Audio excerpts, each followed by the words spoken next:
Bom dia para quem é do dia, boa noite para quem é da noite. Vamos mais uma vez agora em 2023 para uma série de vídeos aí que vão enriquecer o dia a dia de vocês. E hoje a gente vai falar um pouquinho do sistema de aquecimento, mostrar as suas particularidades, os cuidados, os elementos que o compõem e muitas vezes em processos de fabricação temos inúmeros problemas relacionados ao aquecimento e por falta de conhecimento, por falta até de zelo no equipamento, até por não conhecê-lo, a gente deixa passar algumas coisas. Isso impacta diretamente no dia a dia, em perdas, em dificuldade de processo, e a gente vai tentar mostrar um pouquinho como que é a funcionalidade dos elementos e os cuidados que a gente tem que tomar para que isso funcione adequadamente. Espero que isso ajude no dia a dia de vocês e cada semana a gente traz um assunto diferente e em 2023 a gente conta ainda mais com a ajuda de vocês aí para trazer temas de relevância para a indústria, da dificuldade que vocês têm no processo, para a gente tentar de alguma maneira ajudá-los aí e direcioná-los para uma melhor eficiência, tá? Então vamos lá. Vamos abrir o arquivo e vamos começar efetivamente. Bom, como dito na abertura do nosso vídeo, a gente vai falar dos principais componentes, como que ele funciona, a forma ideal de programação do sistema de aquecimento e os cuidados efetivos. Então vamos lá. Avançando aqui o slide, o primeiro elemento que a gente tem, e a gente tem sempre o contato direto com esse carinha aqui, é o nosso pirômetro, que a gente vai encontrá-los aí de maneiras diferentes em diferentes equipamentos, né? Se você pegar um equipamento mais antigo, você vai ver um pirômetro como esse ou como esse. Um equipamento um pouco mais moderno ou muitas vezes retrofitado, vocês vão encontrar ele nesse formato, tá? Mas na grande maioria dos equipamentos e na grande maioria das fábricas, você vai encontrar isso dentro do CLP da máquina, como está mostrado aqui, né? Então você vai programar a temperatura. Essa temperatura ela vai ser mostrada no próprio equipamento e durante o vídeo a gente vai ver a importância de entender a resposta térmica, né, do que foi programado para que efetivamente está sendo mostrado. Tanto nesse carinha, quanto nesse carinha, quanto nesse carinha. É muito importante a gente acompanhar as temperaturas. Em cada ponto do equipamento, a gente tem um leitor como esse, né? Um pirômetro como esse, que a função do cara é gerenciar o equipamento, né? E a gente sabe que um gerente ele só trabalha bem se ele tiver a informação correta.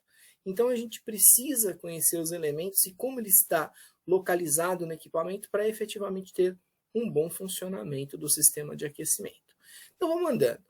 O pirômetro a gente já sabe que é o gerente do aquecimento, então esse cara aqui é o que vai comandar o aquecimento da máquina através de informações que vêm do termoelemento. Para quem não conhece o termoelemento, ele é esse carinha aqui que fica situado dentro do cilindro de injeção, muito próximo à região de leitura, tá? Então, um dos cuidados que a gente tem que ter com esse termoelemento é o posicionamento correto do termoelemento nos pontos de leitura da máquina. Veja, para cada ponto de leitura, eu tenho um termoelemento. E se esse termoelemento ele não estiver bem fixado na máquina, o que vai acontecer com a informação? A informação vai chegar errada. Se ele estiver mal conectado, ele pode estar mandando uma informação que a máquina está fria e a máquina, na verdade, está superaquecida, né? Então, é muito importante você ter o cuidado de ter afixado o leitor de temperatura corretamente no seu equipamento, né? Claro, além da questão de aferições que a gente vai falar um pouco mais para frente. Para quem não conhece o cabo termoelemento, o que ele faz basicamente? Ele é um cabo onde existem filamentos aqui dentro e através desse contato há uma expansão térmica e essa expansão térmica é convertida num sinal eletrônico para o equipamento. Então é importante que você tenha realmente o termoelemento indicado para o seu equipamento, que ele esteja muitas vezes afixado ao seu equipamento. E a gente pega muitas vezes em empresas problemas relacionados ao cabo termoelemento por conta de mal fixação, por conta de você não ter o correto uso desse termoelemento, né? Então é muito importante conhecê-lo. O amperímetro, dificilmente vocês vão encontrar isso em máquina injetora, mas ele mede o consumo de energia da máquina. Então, muitas vezes, nós temos aqui resistências interligadas. Então, se queima uma resistência, claro, a outro lado da máquina tenta compensar, e claro que ele não vai conseguir compensar. E se você tiver o amperímetro, logicamente você vai ver que o consumo em amperes caiu e você já vai ter uma certa relação com uma possível queima da resistência. Isso é bastante comum em extrusoras. É uma pena que nós não tenhamos isso na maioria das injetoras atualmente, tá? Então, muitas vezes você tem que fazer uma verificação de resistências através da abertura da carcaça e ter acesso, né, à fiação, às resistências propriamente dita para fazer essa leitura efetiva, tá? Então, é uma maneira de você ter um monitoramento das suas resistências, né, pelo leitor de amperagem, né? Então, se cair a amperagem, fatalmente você tem um problema aí de aquecimento na sua resistência, tá certo? Bom, como não poderia deixar de existir, né, as resistências é que vão transformar a energia elétrica em calor. Como dito anteriormente, muitas vezes essas resistências estão interligadas. Então pode acontecer de uma resistência dessa queimar e veja como ela é internamente, né? Então a gente tem um isolamento dessa resistência, né, os filamentos internos que vão transformar essa energia elétrica em calor, e ela é de suma importância para o seu processo. E claro, o aprendizado dessas resistências na máquina também é um motivo aí de alguns problemas relacionados ao aquecimento. Então sempre chame sua manutenção ou seu parceiro de manutenção para fazer essa aferição, para fazer a troca, para fazer o aprendizado de temperatura, porque isso é muito importante para o processo.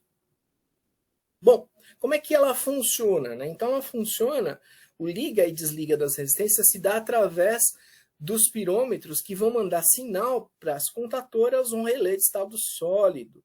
Né? Nas máquinas mais modernas a gente tem esse carinha como função, e nas máquinas mais antigas a gente tem as contatoras, que é aquela máquina que quando a gente liga, começa a escutar o armar e desarmar das contatoras, né? Aquele plec, plec, plec, enfim, é o liga e desliga.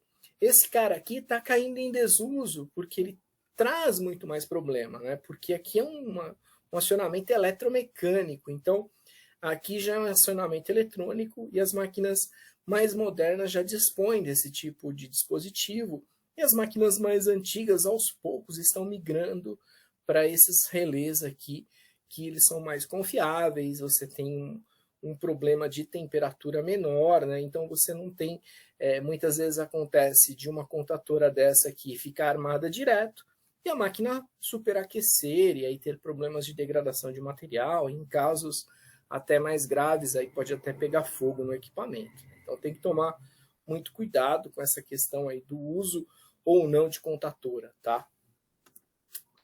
Fazendo um resumo geral do aquecimento, a gente sabe que o aquecimento ele vai transformar a energia elétrica em calor através do pirômetro, que gerencia o aquecimento, do termoelemento, que vai fazer a leitura de temperatura, então é importante que ele esteja no local correto. O amperímetro, se você tiver essa ferramenta e saber como usar, dificilmente você vai ter paradas aí para desmontar carenagem de máquina, né? Às vezes por motivos que até não são reais, né? Só para tirar dúvida. Então ele ajuda bastante a você prevenir problemas, né, e pegar qualquer tipo de problema rapidamente na máquina. As resistências, como a gente viu, né, que vai transformar a energia elétrica em calor, as contatoras ou relé de estado sólido que vão ligar ou desligar, obedecendo sempre os pirômetros, tá?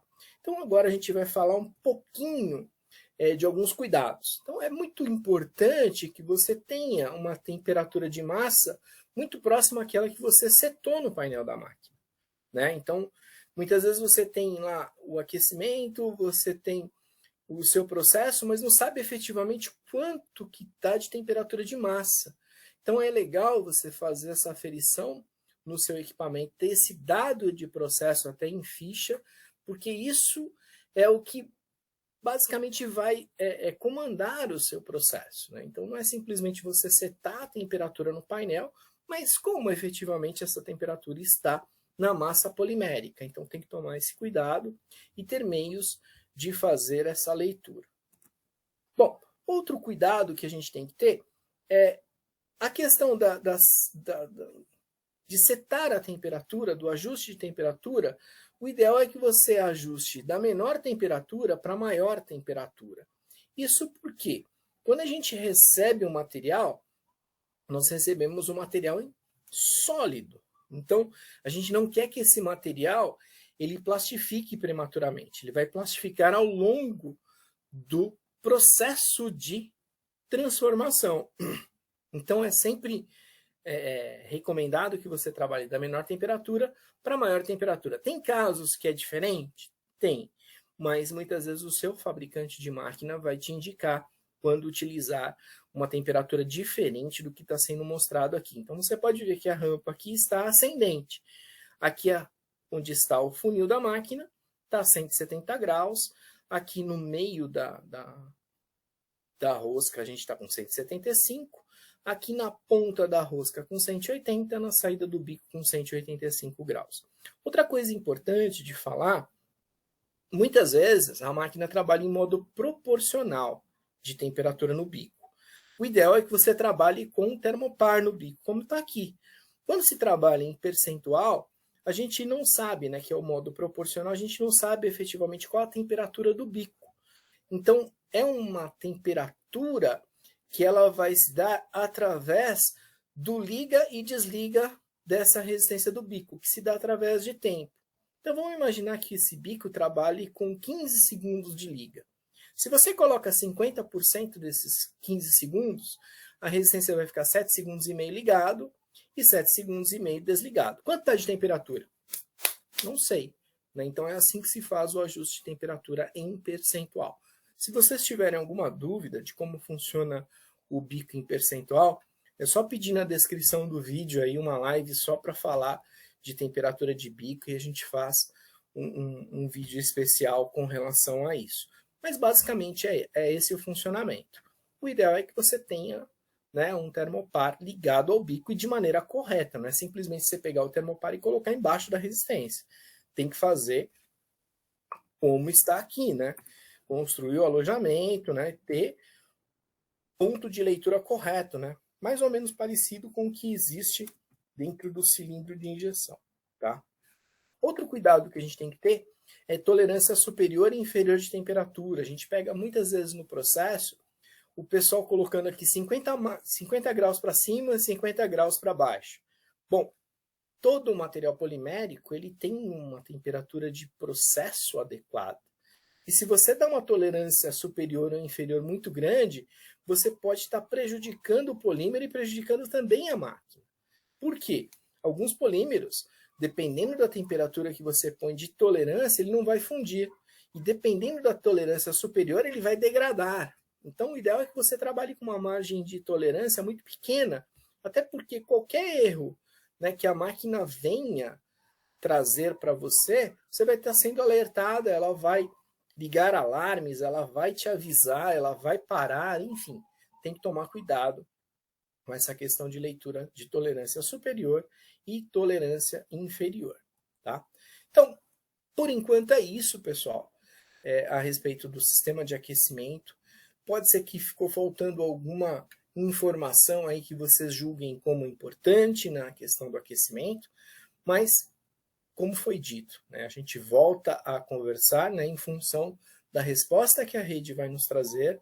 E assim, ficamos à disposição aí de vocês aí para tirar as dúvidas, para trazer um pouquinho mais de informação e que isso traga conforto no dia a dia no processo de vocês, tá?